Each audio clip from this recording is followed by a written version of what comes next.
Buenas tardes. Creo que sí, ya no tienes que coger. Vamos, después del café, vamos a dar parte a la segunda mesa de conferenciantes y los tres ponentes conferenciantes, a pesar de su juventud, tienen una larga experiencia. En principio, en primer lugar, va a hablar don Ignacio Riesgo, médico, consultor de salud y gestor sanitario en distintas entidades y organizaciones, con una amplia experiencia en la gestión y en la alta dirección en el sector público y en el sector privado. En segundo lugar, el doctor José Luis Salcedo, que es gerente del Hospital San Rafael, ha sido director de consultoría en sanidad en el grupo Mentor y también ha sido ejecutivo o alto cargo en GlaxoSmithKline, una multinacional conocida. Y finalmente, pues, un compañero, Manuel Bayona, doctor Manuel Bayona, que actualmente es el gerente del complejo hospitalario de Granada, que para que nos entendamos es lo que antes era el Virgen de las Nieves y el clínico, pero juntos. ¿Pero está abierto ya el nuevo? ¿Qué? ¿Está abierto ya el nuevo? ¿Ah, sí?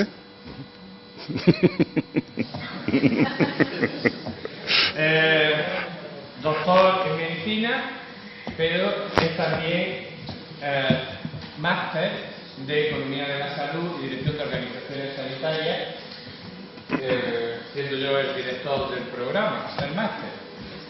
Con lo cual, estupendo y un placer. Quiero darle, sinceramente, las gracias a los tres porque hayan hecho el esfuerzo de estar aquí con todos nosotros en esta jornada técnica, particularmente a Ignacio, que ha tenido que desplazarse. Y estoy seguro que esta segunda mesa de ponencia va a ser interesante, como tan interesante nos ha resultado a todos la primera, y simplemente enfatizar que en esta mesa segunda, a diferencia de la mesa primera, todos son médicos menos yo. Y yo soy el moderador y por lo tanto no puedo hablar. Así que espero que aprovechen su carácter de doctores. Cuando quieran, muchas gracias. Muchas gracias. Bueno, quiero agradecer a la Asociación de Economía de la Salud, a la Universidad de Granada y a la Escuela Andaluza de Salud Pública que me han invitado. Es un honor para mí estar aquí. También a Estellas, que patrocina. Muy en particular a Pepe Martín, mi amigo, que me ha invitado. Y espero seguir siendo amigo de él después de esta presentación. Me ha tocado hablar. El título es Innovaciones en organizaciones sanitarias públicas, privadas y no lucrativas. Supongo que por exclusión yo tendré que hablar de las privadas, aunque seguramente no me voy a limitar exclusivamente a las privadas, ¿no? En todo caso, ¿no se oye bien? No se oye nada. Pues no sé. Teóricamente tengo dos micrófonos.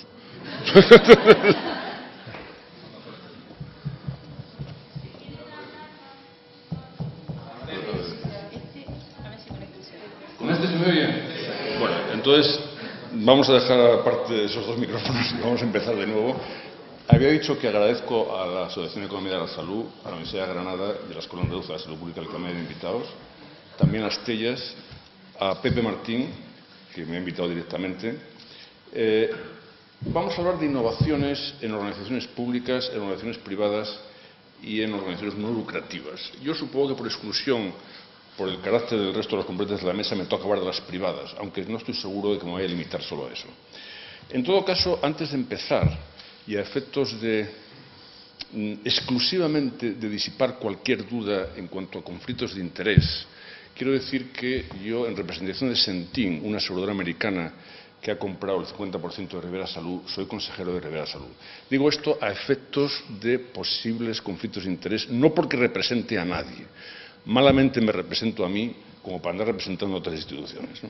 Dicho esto, vamos a empezar. Vamos a hablar de estas cosas. En principio vamos a contextualizar un poco lo que ha pasado en los últimos años en el mundo sanitario antes de llegar a la innovación y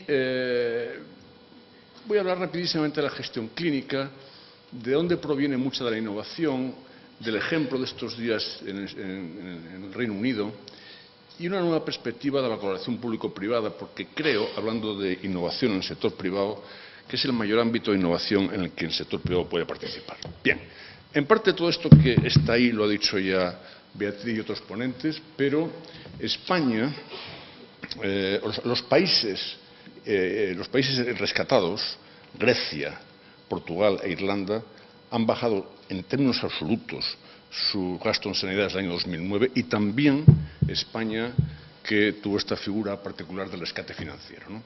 Pasó de, como decía antes Beatriz, de 2009 al 2013, 10.000 millones de euros menos en gasto sanitario, 13,6% de bajada.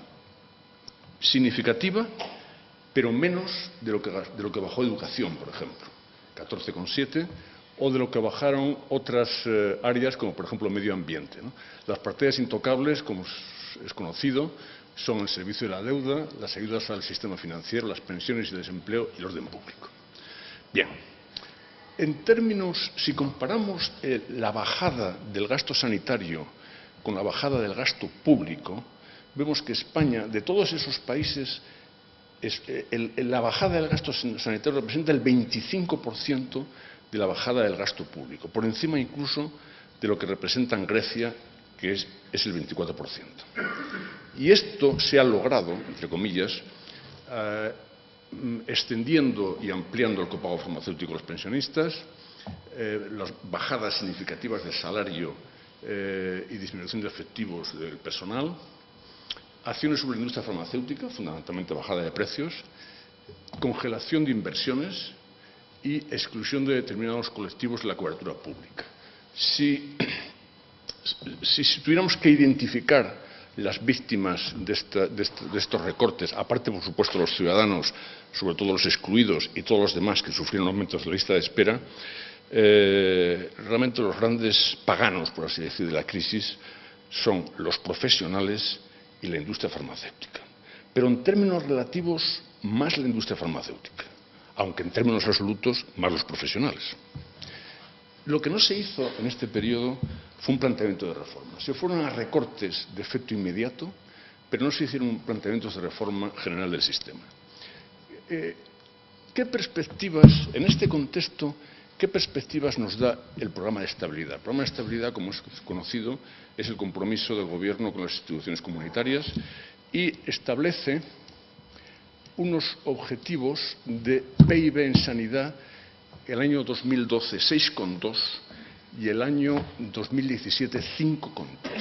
Esto es lo que dice. El 6,2 se ha cumplido, ya veremos si se puede cumplir el 5,3. Pero ante esto probablemente hay que hacer algunas reflexiones generales, ¿no?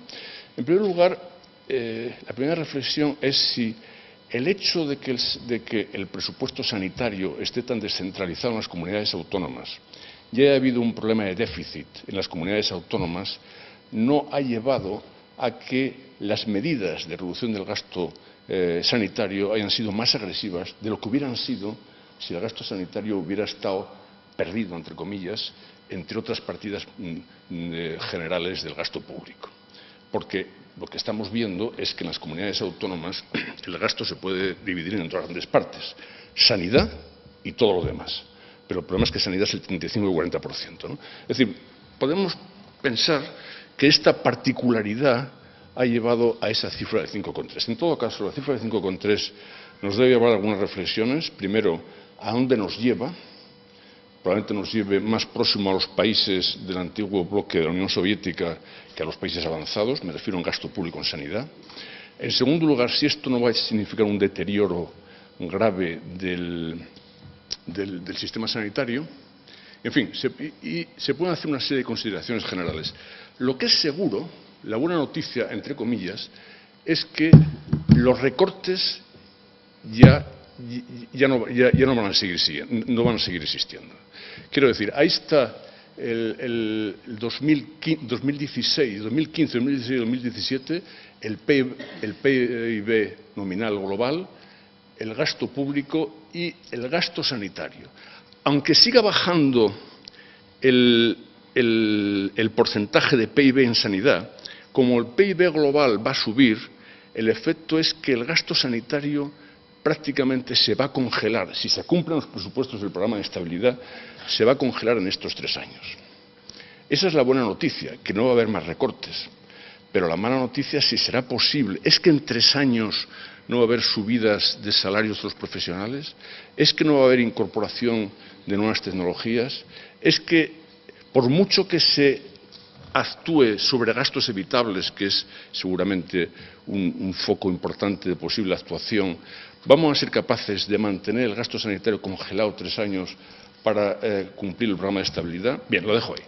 Lo cierto es que, como consecuencia de estas medidas, los sistemas sanitarios han quedado, en los países en rescate y en España, porque en el resto de los países lo que se ha producido es una ralentización del crecimiento muy llamativa, pero no una bajada absoluta como se ha producido en los países en rescate.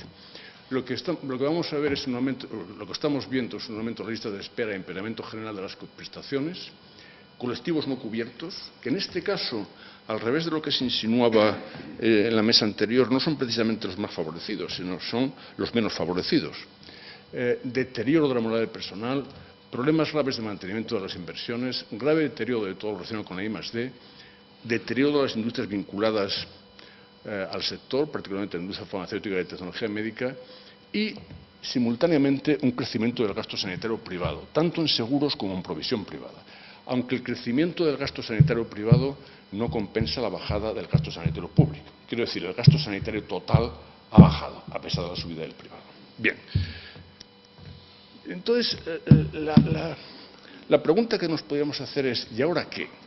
Entonces, un poco la mentalidad, no sé si se ve bien ahí, la mentalidad general del sector puede ser, puesto que las cifras macroeconómicas se están mejorando, vamos a volver a la normalidad.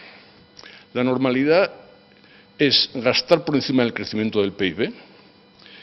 Esto a medio plazo se hará difícil de mantener y volveremos a las andadas en el sentido de, primero, retraso de pagos a proveedores y, segundo, actuación sobre lo que ya se ha demostrado que es lo más fácil, lo más eficaz y lo más inmediato en cuanto a disminución del gasto: la industria farmacéutica y los profesionales. Esa es la primera opción. Y la otra opción es la introducción de una línea de reformas que no debe ser un conjunto simplemente de recortes, ajustando bien las fuentes de financiación a las responsabilidades del sistema y probablemente con una estrategia nacional de salud. Hablaré un segundo sobre esto. El problema es, sabíamos que la política sanitaria, desde el punto de vista del político, la relación coste-beneficio es muy desfavorable.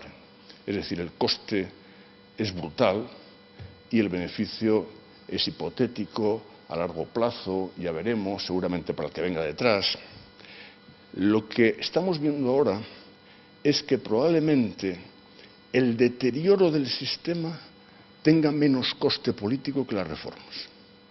Y eso es un problema serio desde el punto de vista de impulsar determinadas reformas en el sistema sanitario.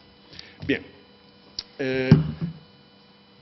algunos decimos que es necesaria una estrategia nacional de salud. Este es el ejemplo de Francia, que por cierto están teniendo una serie de problemas graves como consecuencia de la aplicación de su estrategia nacional de salud. Pero en todo caso, quiero hacer ver que hay estrategias nacionales en muchas cosas. Hay una estrategia nacional de defensa, hay una política fiscal, hay incluso una política económica, pero lo que no hay es una estrategia nacional de salud. Y el sistema está, de alguna manera, al albur de episodios ocasionales. Hoy es el ébola, mañana es la hepatitis C, pero una estrategia nacional de salud no la conocemos. Bien. Quería comentar un segundo, puesto que vamos a hablar de innovación, la respuesta insuficiente de la gestión clínica. Digo esto porque la gestión clínica, todo el mundo está de acuerdo con la gestión clínica.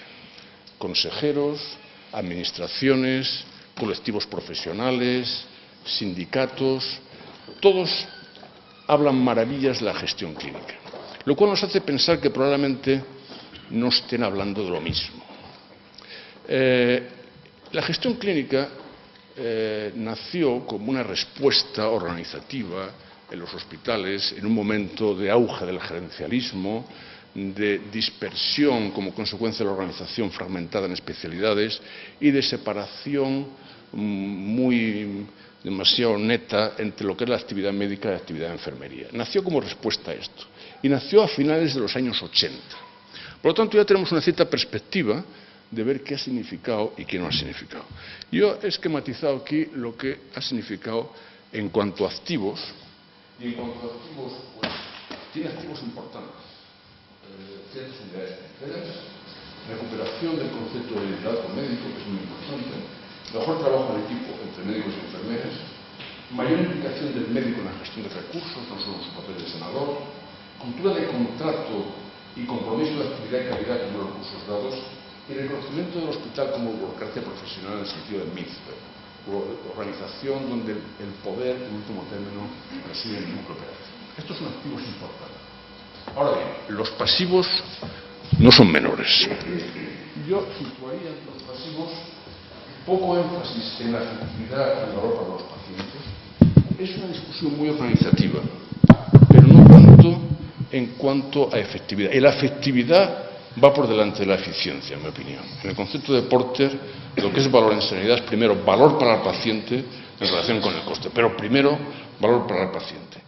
Excesiva existencia, desde mi punto de vista, en la eficiencia como base de la justificación, autonomía médica mal entendida, este liderazgo médico a veces ha degenerado en caciquismo médico y en una autonomía médica mal entendida. Tengamos en cuenta que el trabajo médico, ha habido grandes cambios en el trabajo médico en los últimos años, es una relación personal con el paciente, pero, y este es el gran cambio, es una relación sometida a escrutinio, por lo tanto no autónoma. Es una relación sometida a escrutinio. No se responde como antes ante los colegas y ante uno mismo, no, se responde ante la sociedad, se responde ante una serie de organismos exteriores, se responde ante una serie de normas. Y esto, infravaloración de la gestión general, otro tema, en el sentido de hacer un silo, utilizando el símil de Beatriz, en este caso del ámbito clínico, como si la gestión general no tuviera que entrar ahí también. Que desde mi punto de vista la gestión sanitaria tiene que entrar no solo en la limpieza de los presupuestos, sino también el tiempo que se tarda en dar el tratamiento por un infarto de miocardio, por ejemplo, ¿no? Incentivos mal planteados, no voy a insistir ahora en esto. Se apoya demasiado en las especialidades médicas. Se plantea siempre como fusión de especialidades médicas y no tanto como procesos integrados. Y en último término, ha representado un obstáculo a la incorporación de la innovación. ¿Por qué? Porque si la gestión clínica es la panacea universal, si esto lo resuelve todo, ¿qué necesidad tenemos de otra innovación? Me refiero a innovación organizativa, no estoy hablando de innovación farmacéutica. ¿Qué necesidad tenemos de otra innovación?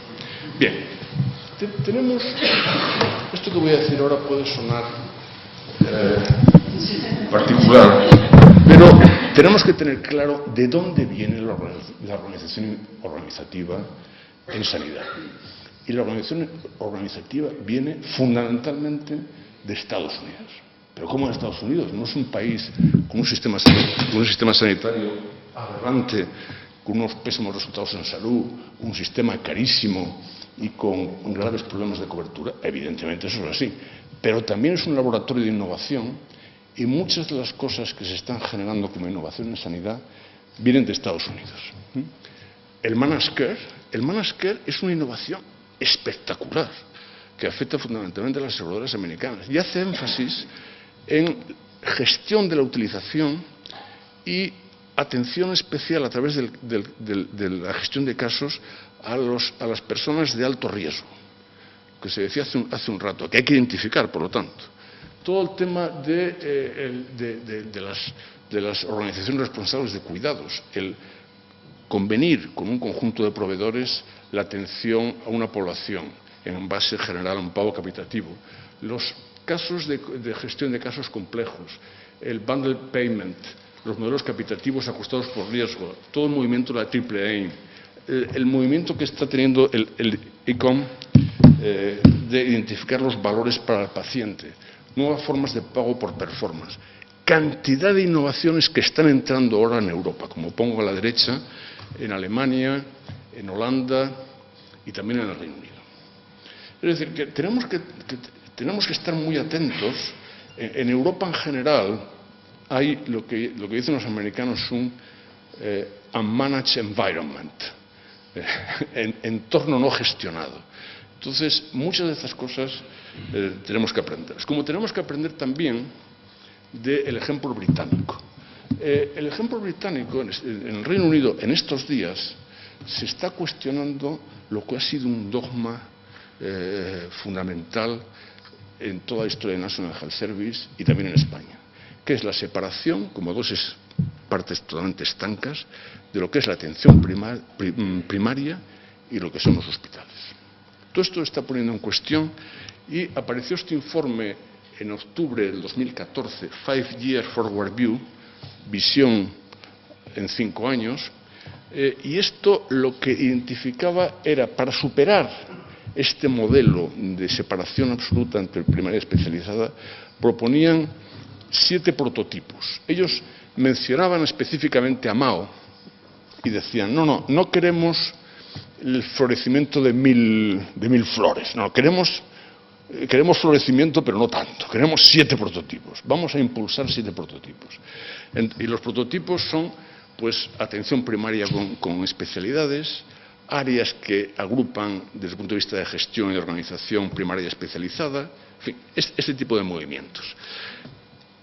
Dieron un periodo a las distintas organizaciones para que hicieran propuestas de configurarse en torno a estos prototipos y la semana pasada, de las 200 y pico solicitudes presentadas, han seleccionado 29 en el National Health Service England. 29 que no es que las demás no vayan a tener iniciativas de este tipo, pero digamos que estas van a estar especialmente tuteladas y subvencionadas. Bien, y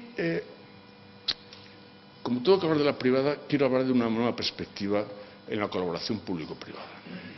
Vamos a ver, es imposible hablar de la colaboración público-privada sin ver los retos que tiene el sector público. Y los retos que tiene el sector público, por lo menos, son estos, ¿no? Son de financiación, son de gobernanza, son de revolución asistencial, en el sentido de enfocar más el sistema hacia los crónicos, política de recursos humanos, interoperabilidad. Pero hasta ahora, aunque no de forma muy explícita, se decía, no, como el sistema sanitario público tiene tantos problemas, vamos a incorporar la colaboración público-privada para resolver esos problemas, porque en la privada no existen esos problemas. Bueno, eso es absolutamente falso. El sector privado, yo pertenezco a una generación donde era muy habitual criticar al sector privado, porque evidentemente la modernización de la medicina en este país la generó el sector público. Y el sector privado se veía como algo atrasado, como algo obsoleto y demás, ¿no? Bueno, esto ya no es del todo así, pero claro, tampoco vamos a ir al otro extremo ahora. El sector privado sigue siendo un sector fundamentalmente atrasado. El modelo de las aseguradoras en este país no es comparable a las aseguradoras americanas o incluso latinoamericanas. Es un modelo pensado para un modelo duplicado, por lo tanto, cubrir las deficiencias del sector público. Y en cuanto a los provisores, ha habido un gran cambio y una gran mejora en un núcleo muy pequeño de provisores, pero no en el conjunto de provisores. Por lo tanto, este planteamiento de que el sector privado funciona muy bien y el sector público muy mal, y va a ir el sector privado a arreglar el público, no es el que hay que plantear. Pero sí que hay que plantear que seguramente algunos retos del sector público pueden tener una respuesta desde un sector privado modernizado. Y la única forma de modernizarse el sector privado es a través de la colaboración público-privada. Pero es que digo más, me costaría trabajo pensar una reforma del sector público si no es mediante la colaboración público-privada. Me cuesta trabajo pensar que un sistema semimonopolístico, en un marco administrativo y con una cultura sindical como la que tiene, sea capaz por sí mismo de transformarse, si no es con el impulso y con la ayuda de un sector ahora atrasado, pero que tiene el germen de ciertos elementos de transformación. Bien, rapidísimamente. Bueno, las colaboraciones público-privadas, el hecho de que sean necesarias no quiere decir que sean fáciles. Esto significa que los gobiernos tienen que tener muy claras las prioridades públicas, tienen que tener muy claras las formas de controlar al sector privado y tienen que tener muy claro que si no es a base de negociación y colaboración con los profesionales, es imposible avanzar en el ámbito de colaboración público-privada. Y el sector privado también tiene que tener claro que o entiende las prioridades públicas o es muy difícil que a la larga pueda funcionar. Entonces, bueno, no tengo tiempo, pero vamos, generalmente la versión oficial, si hay alguna ortodoxia en la Asociación de Economía de la Salud, que no creo que la haya, pero si hubiera alguna, es sospechar ante las formas de colaboración público-privada y siempre decir que no hay evidencias, de que no hay pruebas suficientes y demás. En este país hay muchas formas de colaboración público-privada y eso no es extendible a todas. Por lo menos esas que van a ir. Los conciertos es una forma muy habitual de dar prestaciones, diálisis, transporte sanitario y todo esto. El mutualismo administrativo, esto que se ha presentado hace un rato como el gran privilegio, el privilegio más barato, por cierto. Las concesiones, las mutuas de accidentes de trabajo, las EVAs, en fin, hay muchas formas y puede haber otras innovadoras, ¿no? Pero ya para acabar, quería acabar resumiendo. En España se produce una bajada de gasto público en sanidad muy significativo, sin planteamiento de reforma. Las perspectivas del programa de estabilidad son sombrías. El sistema ha quedado muy debilitado tras la crisis y sin una estrategia nacional de salud. No debería haber una vuelta a la normalidad sin reformas, aunque las reformas tienen un coste político, como he dicho hace un rato, probablemente superior al deterioro del sistema. Hablando de innovaciones, tenemos que estar muy atentos a Estados Unidos y al Reino Unido. Y, por último, la colaboración público-privada, bien planteada, en mi opinión, es una necesidad del sistema. Perdón por el retraso. Muchísimas gracias. Entonces, en principio yo creo que las exposiciones de la primera mesa que han sido excepcionales nos han planteado muchas incógnitas que no vamos a ser capaces de resolver, evidentemente. Pero sí que hay una cosa después también de la intervención de Ignacio Riesgo que yo creo que ya no debemos de cuestionar. El sistema público de salud es una conquista social. Es el modelo común en Europa y todos los países civilizados. Luego, no debe haber no solo amenazas al sistema de salud, desde luego no por sus ciudadanos, sino una necesidad de defensa. No hace falta blindarlo, es que todos debemos defenderlo porque nos interesa. Y dicho esto, todos los elementos de colaboración o mejora en términos eficientes, en términos de eficacia y en términos éticos, deberían ser razonablemente asumidos por el sistema sanitario público, que es nuestro sistema. Yo en este momento estoy en una organización fundamentalmente sanitaria sin ánimo de lucro. He estado 25 años como directivo del sistema sanitario público en Andalucía y en la medida en que haya podido aportar mejoras al sistema sanitario público, me encuentro muy satisfecho de eso. Y creo que, ya digo, no debe haber más amenazas porque, al fin y al cabo, los ciudadanos somos los primeros beneficiarios de tener un sistema sanitario público eficaz. Luego, por hacer algunas cuestiones, porque claro, esto de ética, sostenibilidad e innovación, la verdad es que por lo menos plantea alguna reflexión. Primero, a veces hablamos de la ética y bioética, indistintamente. La cuestión es si son éticas las organizaciones o sus agentes de servicio, las personas que están operando, gestionando o desarrollando los servicios que deben dar organizaciones que por sí mismas no deberían estar afectas de un cuestionamiento ético. La sostenibilidad, ¿cómo la entendemos? ¿Es la rentabilidad que permite a una empresa privada o cualquier modelo empresarial subsistir, aportando a sus accionistas los retornos que han invertido? ¿O sencillamente lo debemos entender como garantía de permanencia para conseguir resultados éticos? Hay un matiz. Bueno, mira, me sale aquí una cosa. El debate está siendo muy profundo. Y la innovación, pues es sencillamente la capacidad para mejorar o la capacidad para acoger mejoras. Los sistemas sanitarios en general no tenemos mucha dificultad para integrar tecnologías, más allá de la limitación económica. Nos cuesta un poco más cambiar los procesos, yo diría que bastante más, y nos cuesta muchísimo incorporar las exigencias de los clientes o de los propietarios de la organización en algunos casos. Estoy hablando de los propietarios que son los ciudadanos. Y en todo caso esto plantea una serie de riesgos para la organización que a veces se pueden asumir y a veces no. Cuanto más grande y más compleja sea la organización, cuanto más efectos tenga sobre sus trabajadores, sobre sus clientes, pues más riesgo se va a tener que asumir. Habría que concretar que, para hablar de ética en una organización, los objetivos implícitos y los explícitos deberían ser éticos. Cuando hablamos de capital riesgo, nos echamos las manos a la cabeza. Hace poco, precisamente, en el salón de actos del hospital de este señor, que gobierna este señor, Juan José Rodríguez Sendín nos hablaba del lucro como una cuestión en el que había casi un canibalismo. Bueno, yo creo que tampoco hay que sacar las cosas de proporción. El asunto es si el lucro es prioritario. Si es prioritario, tenemos un problema ético. O si los presupuestos públicos, al ser limitativos, están conculcando derechos ciudadanos que tienen su respaldo. De esto se ha hablado en la mesa anterior. Y si la gestión es una forma de mejorar el beneficio en base a una promesa de rentabilidad para inversores, o sencillamente es el desarrollo de una política, en términos políticos sin más, concreta. Y por tanto tiene unos objetivos más políticos que sociales.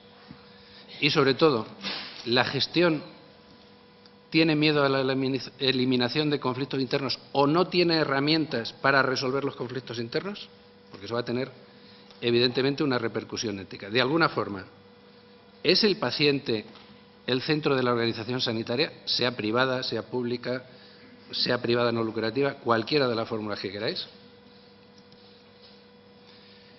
Siempre se apunta a una serie de criterios de valor. ¿Quién gestiona mejor? Hemos hablado de eficiencia y eficacia, pero también hay un factor que es la permanencia en los sistemas o la permanencia en el servicio, porque, bueno, determinadas iniciativas pueden aparecer y desaparecer en función de que haya un escenario de oportunidad, de rentabilidad o de mercado.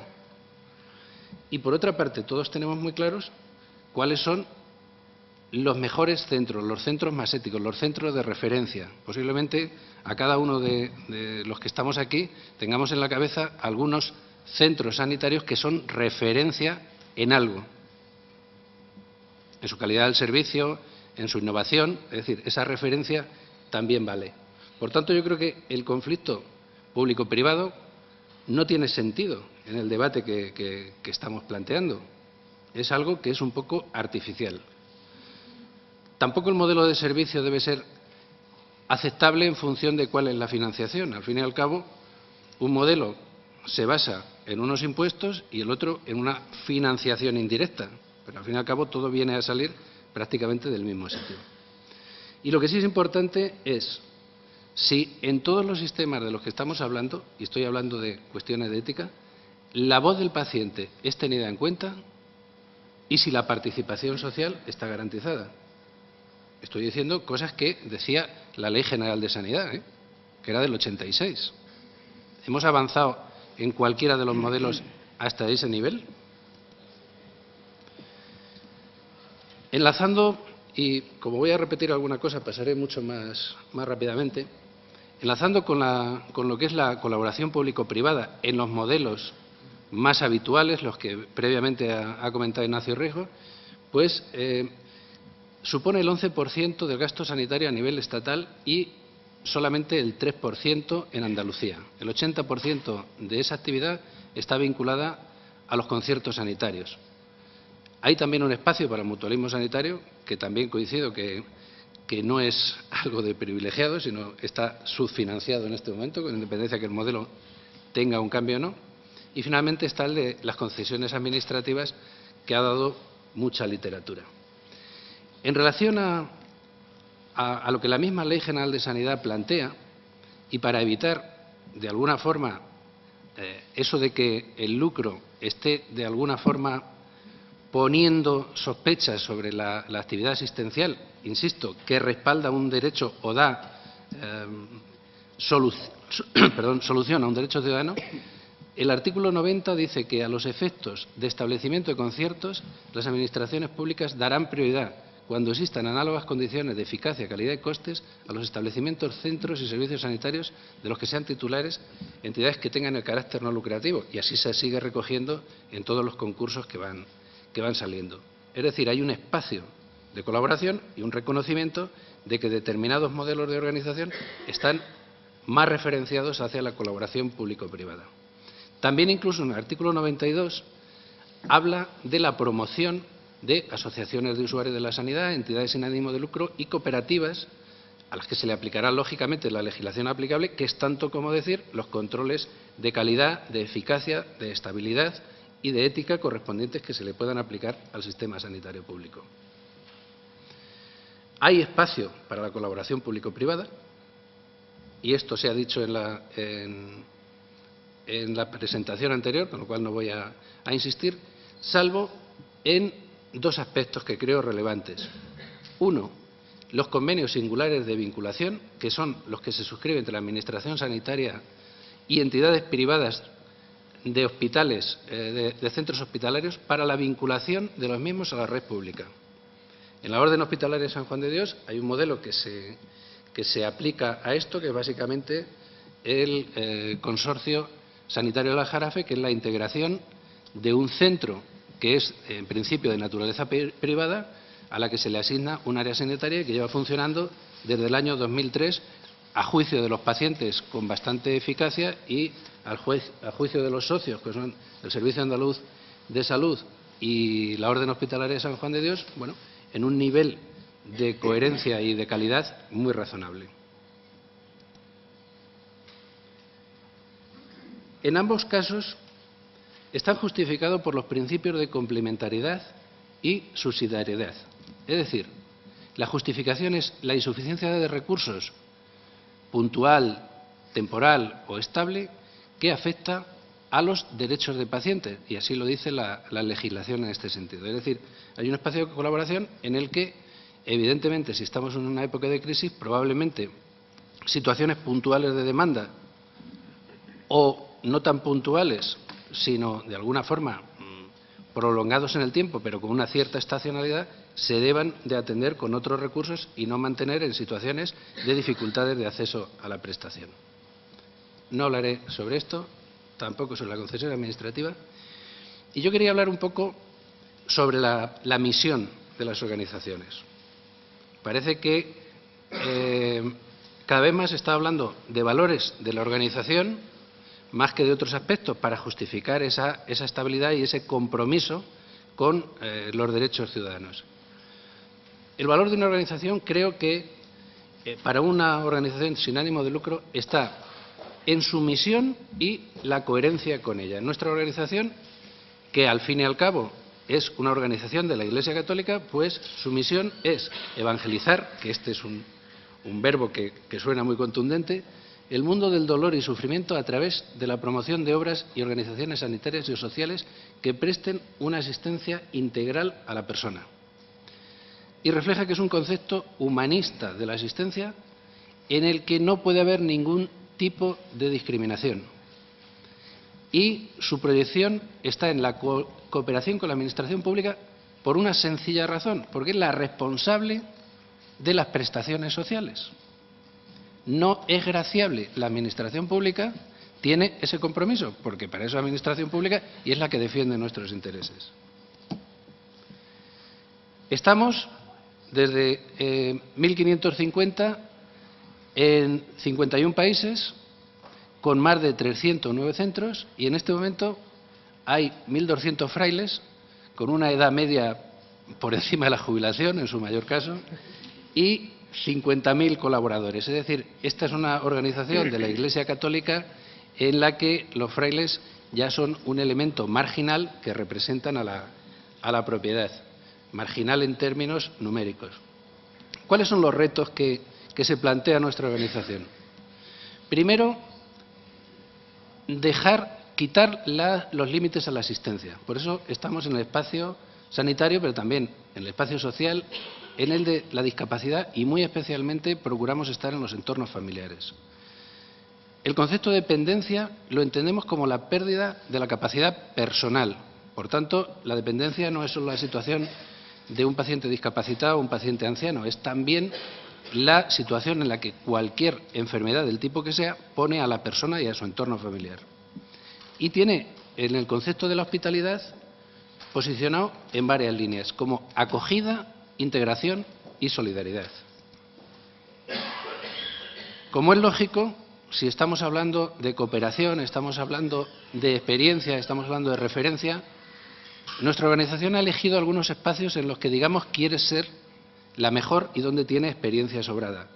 Y es la cronicidad y la discapacidad, es en la etapa final de la vida, paliativos, la primera sedación terapéutica que dio origen a una legislación muy importante en la que fue Andalucía la primera, pues ocurrió en el hospital que yo dirijo ahora mismo, y en un plano de colaboración intensa y muy compleja, pero muy satisfactoria, entre el sistema sanitario público y la Orden Hospitalaria de San Juan de Dios, y estábamos hablando de sedaciones. Estamos en exclusión social. La continuidad asistencial es un reto que, por cierto, determinadas estructuras en organizaciones mucho más complejas sigue siendo un elemento de debate y de reflexión. Entendemos que la relación con las administraciones públicas es lógica porque tenemos finalidades compartidas. Una de nuestras señales de referencia, tanto en Andalucía como en el resto de las comunidades autónomas, es la salud mental. Tenemos centros de referencia en salud mental, tanto en Cataluña como en Madrid como en Andalucía. Y, por supuesto, tenemos un espacio de desarrollo solidario que justifica la labor social. Vamos a pasar esto. Sencillamente daros unas cifras de esa parte de labor social. Esta es los datos de obra social de los años 2010 a 2013 que se han aportado a nivel de nuestra central, no por cada uno de los centros, y que fueron en España aportaciones a obra social 24.604.000 euros para España, y en proyectos internacionales 18.452.000. Todos, unos de cooperación internacional y otros en situación de exclusión social. Me he dado cuenta de lo que se ha puesto en alguna transparencia en la mesa anterior, que esto supone más dinero de lo que han pagado en impuestos algunos de los grandes bancos, con diferencia. En este momento os puedo decir que solo la campaña del ébola, me parece que hasta hace 15 días llevamos transferidos para la apertura de los centros de Liberia, pues más de 2,5 millones de euros. Bien, supongo que estamos en tiempo, Pepe. Me quedan 5 minutos. 5 minutos, pues lo dejo para el debate. Gracias.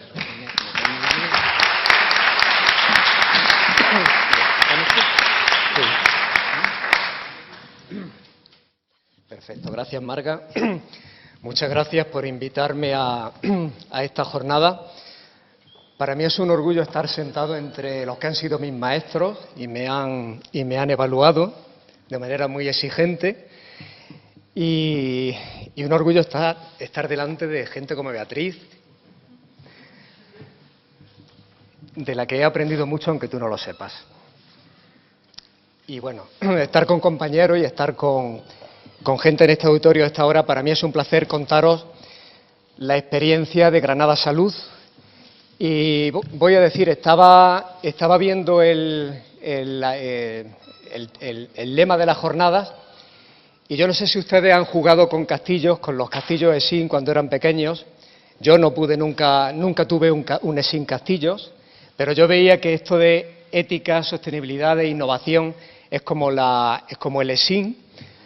Y cuando me ofrecieron la posibilidad de dirigir los hospitales de Granada en un proyecto muy ambicioso, muy complicado, de hacer convergencia de dos grandes hospitales y poner en marcha un nuevo hospital en un entorno como es el PTS, creo que aquello fue como la idea de construir un castillo, ese castillo que nunca había tenido y que ahora no era un castillo en el aire, sino que era un castillo muy en la tierra y que tenía que dedicarle esfuerzo para hacerlo. Y en muchas de las decisiones que hemos tomado en Granada, cada día, en el trabajo que se está haciendo, han tenido presencia estas tres cosas: ética, sostenibilidad e innovación. Y eso nos ha dado fuerza para tomar decisiones y tratar de equivocarnos lo menos posible. Aunque no es fácil, como les digo, pero siempre han estado presentes. Nuestro Sistema Nacional de Salud ha perdido un poco de brillo desde, bueno, pues saben, el Real Decreto que hizo que el sistema dejara de ser universal, gratuito, y es verdad que aquí estamos haciendo un esfuerzo en nuestra comunidad por mantener un sistema sanitario de calidad, universal y gratuito, y no es fácil con un problema de financiación evidente como hay y con una situación de crisis como la que hay. Pero, desde luego, estamos atravesando un momento complicado donde hay mucha gente que apuesta por mantener los valores del Sistema Nacional de Salud. En recuerdo al maestro Repullo y al aprendizaje útil, que son aquellas cosas que uno aprende y que luego, a la hora de la verdad, en un despacho y con tu equipo, tienes que poner en marcha, traigo esta diapositiva, que yo creo que todos ustedes la conocen, y aquello que decía el maestro de que hay que aprovechar brechas, oportunidades, para tratar de mejorar el sistema, porque a veces no es cuestión de más dinero, sino de buscar oportunidades que hagan que nuestras decisiones, nuestro trabajo sea más eficiente, de más calidad, y buscar innovación en cada rincón de nuestro punto de trabajo. Los dos grandes hospitales de Granada, digo grandes porque ofrecen una actividad importante, pero no me voy a enrollar con esto. Sí que decirles que, además de ver el día a día y de tener nuestros cientos de operaciones de actividad diaria como corresponde a hospitales de nuestro nivel, pues ayer por la mañana nos despertábamos con la noticia de que investigadores de nuestros hospitales y de una empresa de Granada patentaban una simple analítica para detectar el Alzheimer, o que hace un año pusimos en Granada, en nuestro hospital, en nuestro complejo hospitalario, la primera córnea artificial fabricada en un laboratorio a un paciente, y ya vamos por 5.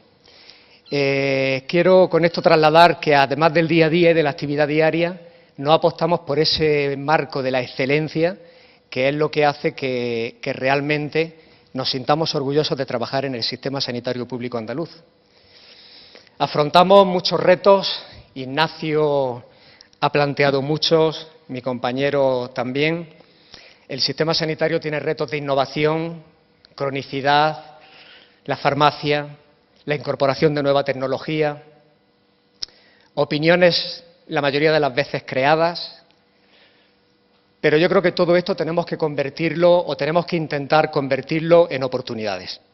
Y a mí se me ocurrieron muchas veces, con esta manía que le tengo de coger la inicial de cada cosa, y yo hablaba de calidad.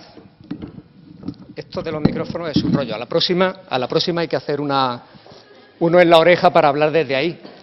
Hablaba de calidad, hablaba de competencias, hablaba de comunicación, hablaba de compromiso, hablaba de cercanía, pero fundamentalmente casi todo esto lo resumo en una palabra que para mí es mágica y que se llama conexión. Cuando hay conexión entre la gente, cuando hay conexión con la organización, somos capaces de aplicar el resto de las Cs. Y yo creo que con conexión podemos ir buscando esa manera de innovar en cada cosa que hacemos. Porque innovar no hay que esperar a que venga el gran milagro que nos traiga la innovación. Creo que la innovación forma parte del trabajo humilde, sencillo y diario de cada día. Hace poco en Granada hubo una conferencia donde Bengoa habló de la influencia de las redes sociales en este momento y de la tecnología digital, y hacía la comparación de que en un segundo nacen en el mundo 4 niños y en ese mismo periodo de tiempo se activan 12 teléfonos móviles. Evidentemente estamos ante un nuevo escenario, aunque en nuestros centros y en nuestros hospitales la gente siga pensando que todo ha sido siempre así y que hay que seguir haciéndolo así.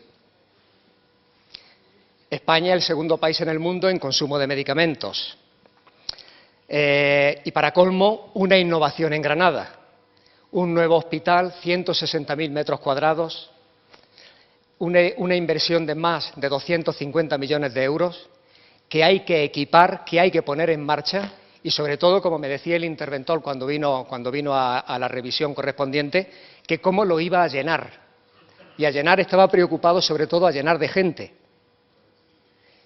Claro, evidentemente teníamos que hacer una convergencia de estructuras sanitarias, un cambio estructural en la sanidad que nos permitiera que este mastodonte se pusiera en marcha y que nos permitiera seguir ofreciendo a la ciudadanía granadina servicios excelentes, con incorporación de tecnología nueva, de lo último que hubiera en cada área, en cada servicio, y sobre todo seguir siendo un referente en accesibilidad a los ciudadanos, en calidad, etcétera.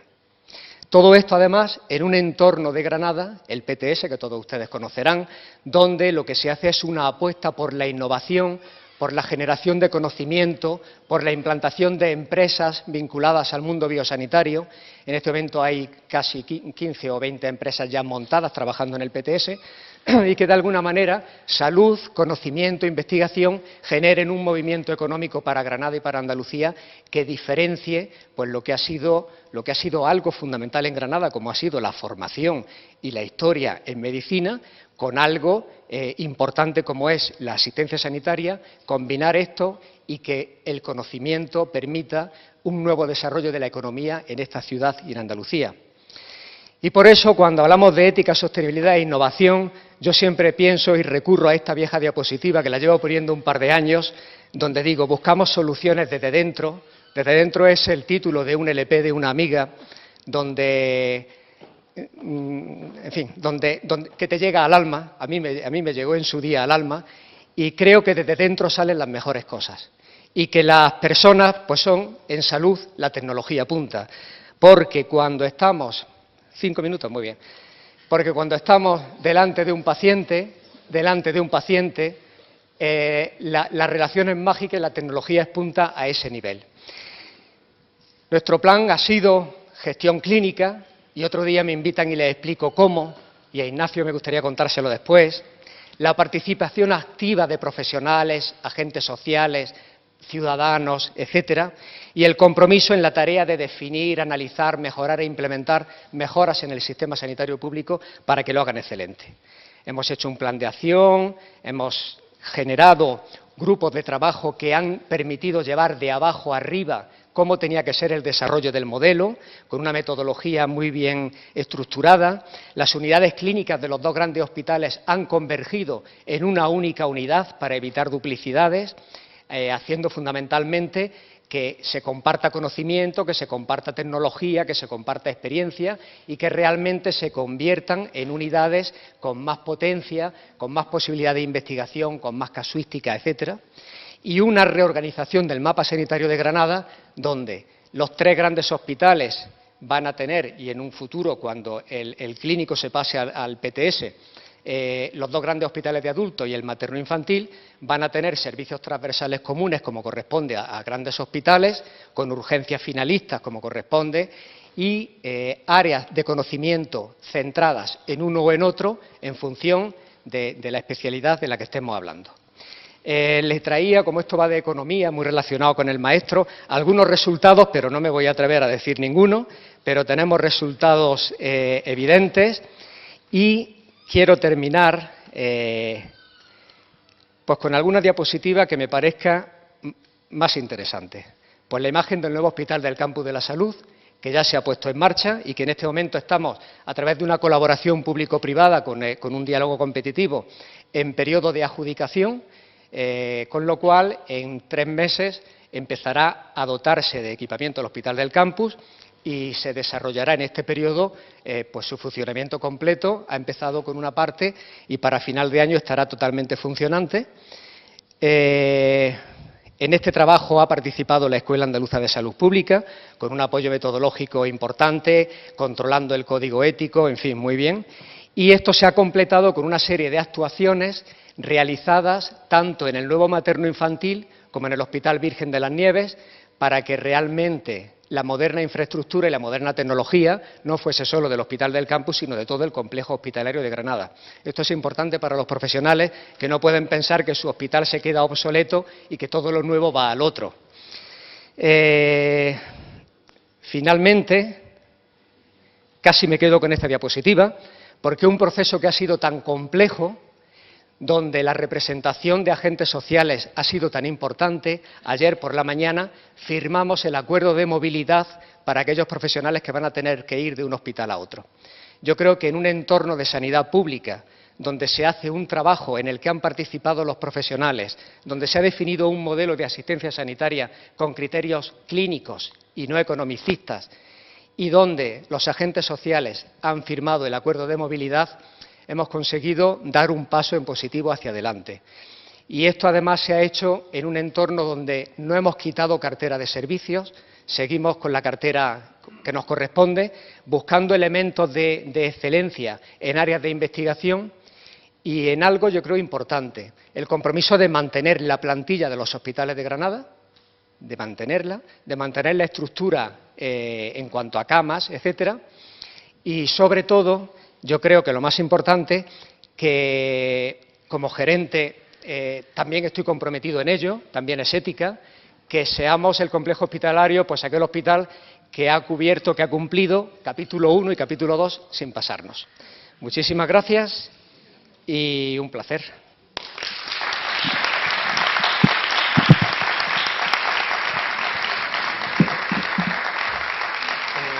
Muchas gracias. ¿Se me oye? Sí, ¿verdad? Muchas gracias a los tres ponentes por haberse ajustado al tiempo. Y tenemos exactamente 11 minutos, bueno, 10 minutos.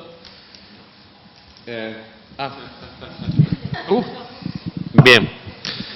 Tenemos exactamente 10 minutos para el debate, así que en la medida en que ustedes lo estimen oportuno, pues pueden preguntar y hacer incisivos comentarios a las ponencias. Agradecería preguntas difíciles para los ponentes.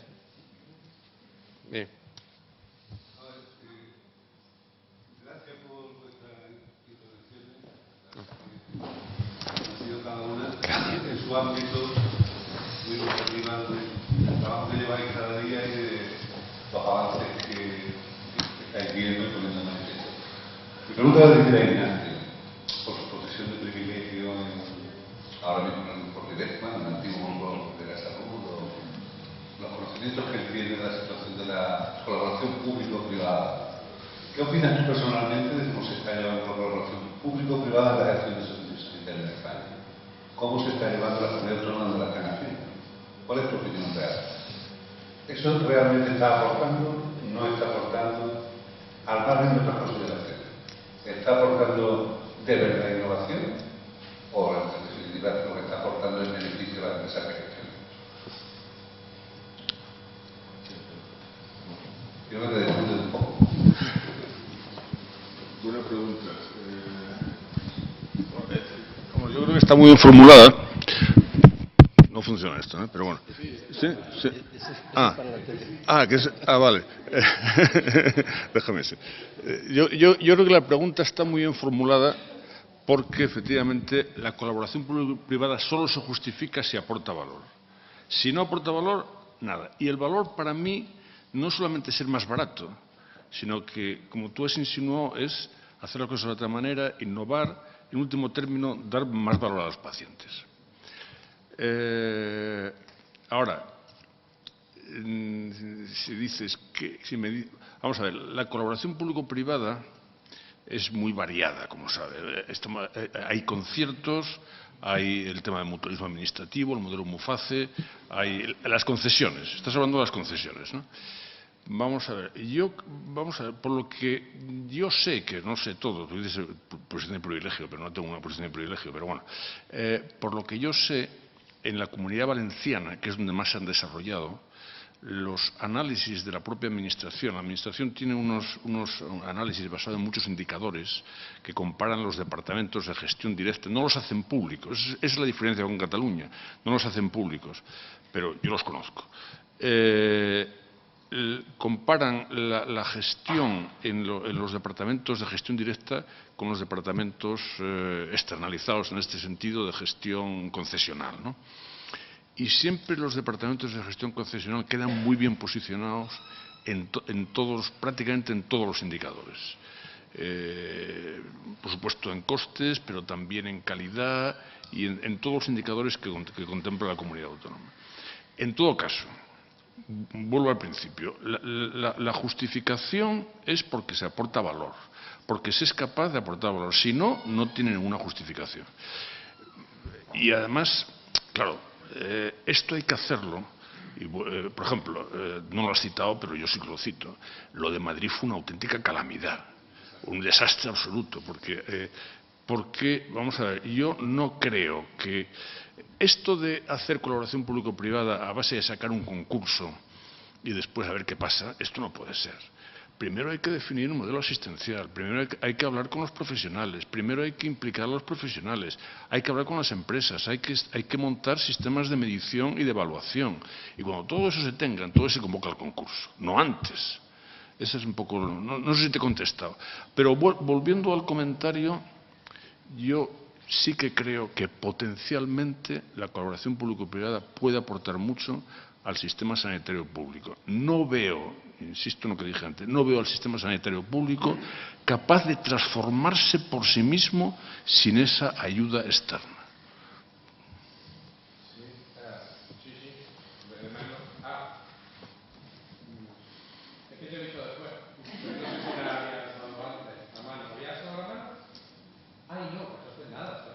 Yo digo una cosa muy cortita.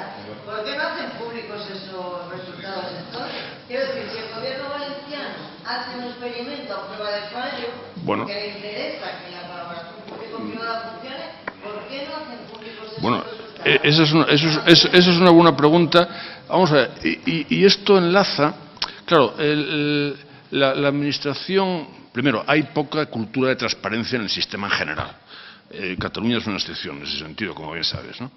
Pero yo creo que, y estoy interpretando cosas que sospecho, pero que no me constan, supongo que el gobierno, si hace público eso, dice, hombre, entonces lo que lo está diciendo mal soy yo, porque si lo mío, que gestiono directamente, funciona peor, algo estará haciendo mal, ¿no? Y a lo mejor puede ser ese el motivo de no hacerlos públicos. En todo caso, yo creo que la transparencia es un elemento fundamental, ¿no? Hay que objetivar si se aporta valor o no. Si me lo permites, un comentario. El papel regulador y el papel de los objetivos que plantea el sistema sanitario público está en su plena capacidad. Si el valor determinante es el precio de un servicio, pues evidentemente no podrá esperar otra cosa. Si en el precio del servicio va una organización sin ánimo de lucro a una tarifa y una organización que quiera comerse el mercado a una tarifa inferior, evidentemente dará igual si tenemos fin social, si no tenemos fin social, porque el valor será el precio, luego se acabó. Y eso tiene consecuencias, lo hemos visto en nuestra primera mesa.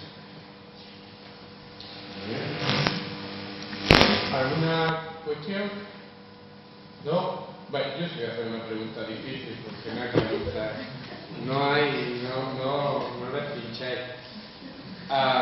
Yo, a los tres, transversal, cada uno de lo que se considere experto, ¿no creéis, porque estamos hablando de ética y sostenibilidad, ¿no creéis que los estándares éticos, de ética pública, no estoy hablando de moral privada, que los estándares de ética pública en el sector privado sanitario, en el sector privado no lucrativo y en el sector público son muy inferiores de lo que deberían ser, y por eso hay una profunda crisis, no solo en sanidad, sino una profunda crisis en todos los actores? Estamos hablando de sanidad. Valencia. En Valencia hay muchos puntos oscuros en los modelos de concesión administrativa, puertas giratorias que giran, recuperaciones de conciertos cuando tenían pérdidas de 4,5 millones de euros, en fin, y más. Pero no quiero entrar en la discusión de Valencia. Quería comentar, en general, la falta de estándares éticos. En el sector público, yo creo que el sector público en sanidad tiene un grave problema, y es que transparencia. ¿Dónde está la transparencia? Cataluña, transparente, porque publica la central de balance. Pero Cataluña tiene tal ingeniería financiera que crearon una comisión en el año 2013 para juzgar los múltiples casos de corrupción en sanidad, de directivos que estaban en la pública, en la privada, que no estaban, que llevaban 3 años sin estar, cobrando el 100% del sueldo, que aparecían, que salían, y además transversal, es decir, no de un solo partido político. Y aquí, en Andalucía, pues yo qué sé, no tenemos datos públicos de los centros concertados, salvo de algunos no lucrativos, pero de otros centros concertados lucrativos no hay información pública. ¿Cómo es posible eso en el siglo XXI, en la época del Big Data? No tenemos la información que cualquier ciudadano debería poder acceder. Pero digo Andalucía, digo Valencia, digo Cataluña, digo Canarias. Entonces, no hay un problema de falta de ética y de estándares éticos y de transparencia. Y en cuanto a la no lucrativa, que tengo menos opinión, no hay un problema de vocaciones, no hay un problema de que las organizaciones no lucrativas se queden sin líderes. Y podéis responderme en un momento brevemente a los tres. Falta de estándares éticos en nuestras élites, en nuestros reguladores, tanto en el sector privado como en el sector público.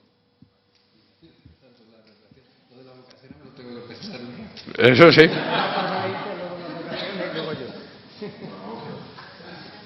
Si hay falta de ética en el sector público, en el sector privado y en el sector... De estándares, no personal. No lo sé, pero voy a contestar un ejemplo. Vamos a ver, en primer lugar, yo defiendo los concertados. Es decir, sí, claro. No me parece mal que gente que trabaja en el sector público luego trabaja en el privado y viceversa. Hay que hacer las cosas bien. Ahora, y esto es lo normal en todos los países. Y esto es un enriquecimiento para el sistema público y para el sistema privado. Por lo tanto, las puertas giratorias, yo no lo comparto. Al contrario, creo que es un valor. Punto número 1. Punto número 2. El otro ejemplo que has puesto del rescate de Valencia. Vamos a ver, hay una fórmula jurídica que es, no me acuerdo cómo es el nombre, pero es cuando una cosa pierde el reequilibrio presupuestario, que en último término, aunque se llamó rescate, lo que se hizo fue un reequilibrio presupuestario, aplicar la ley en último término. Y después, lo que has citado de Cataluña, hombre, vamos a ver, son 3 anécdotas. No se puede demonizar al sistema por 3 anécdotas, me refiero a lo de Cataluña. Vamos, esa es mi opinión,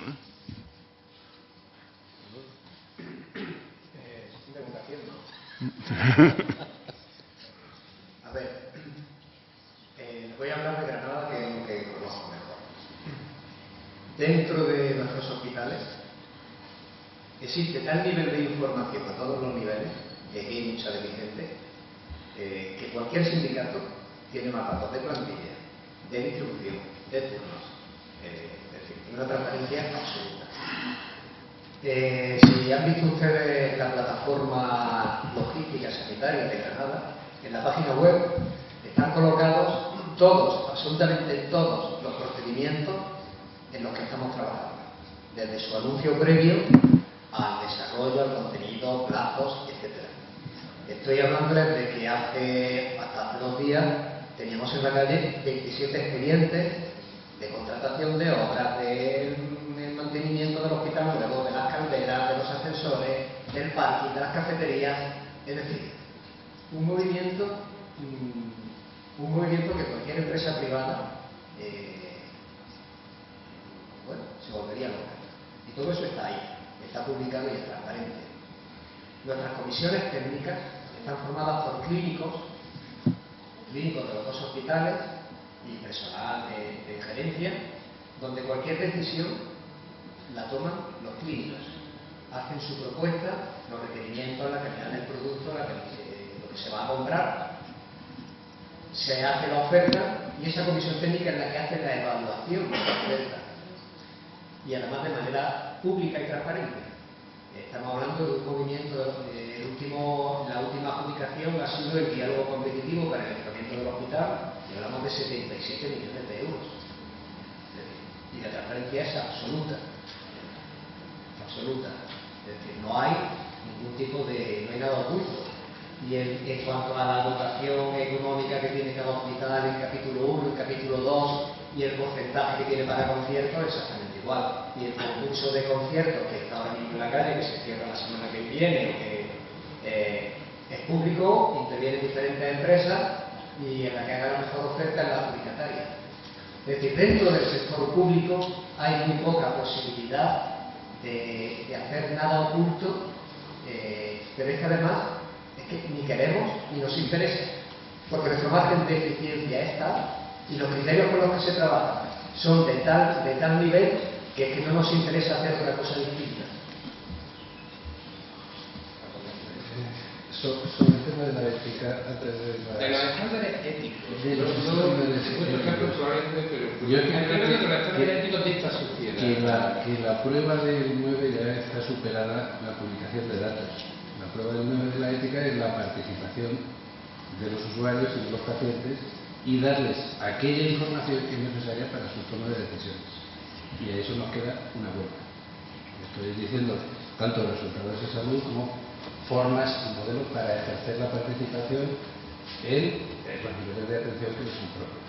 Yo creo que eso nos queda varias vueltas y otros países lo tienen resuelto. En las públicas, en las privadas y en las medicinas, para entenderlo. Yo creo que ahí nos falta un hervor a todos, entre otras cosas porque estamos en organizaciones con un peso de los profesionales tremendo y por tanto esas decisiones y esos datos están muy condicionados. A todos nos asusta mucho poner datos de movilidad, de éxito en determinadas terapéuticas y esas cosas. Y eso es una parte de la transparencia y por tanto de la aplicación de criterios éticos en las organizaciones. Porque cualquiera de los que estamos aquí, cuando tienes un servicio que tiene unos malos datos asistenciales, no pensamos que la solución inmediata es corregir eso. Lo primero que pensamos es que tenemos un marrón encima de la mesa, por ser medianamente suave. Bien. Está muy mal la oración. Si alguno notáis ahora mismo algo, apartaros porque la mesa está fatal. Lo que pasa es que esta organización pues ha crecido lo suficiente para que en muchos países no existan frailes en el sentido de la propiedad. Es una organización que funciona en Alemania, por ejemplo, en muchos hospitales, pero no hay frailes. Y en Francia pues me parece que uno no es ninguno. Es decir, ya ha decidido esta organización que su proyección estaba en el desarrollo de unidades asistenciales en las áreas que quería estar. Y la opción de que se incorpore el hecho de que esté aquí es porque antes había muchos frailes para decir. Y ahora me han visto a mí, que soy buena persona, fundamentalmente han dicho, bueno, es que no. Pero no ha sido ni por mi confesión religiosa, que no me la ha preguntado nadie, ni por ningún otro aspecto más allá de lo que ha entendido la organización que pudiera ser conocimiento de gestión que pudiera ser aplicable. Pero Pepe, de verdad, si tú te ves... Lo pensaré. Bien, Perdón, Ignacio. ¿Puedo hacer un comentario? No, es en relación con lo que decía Manolo. Vamos a ver.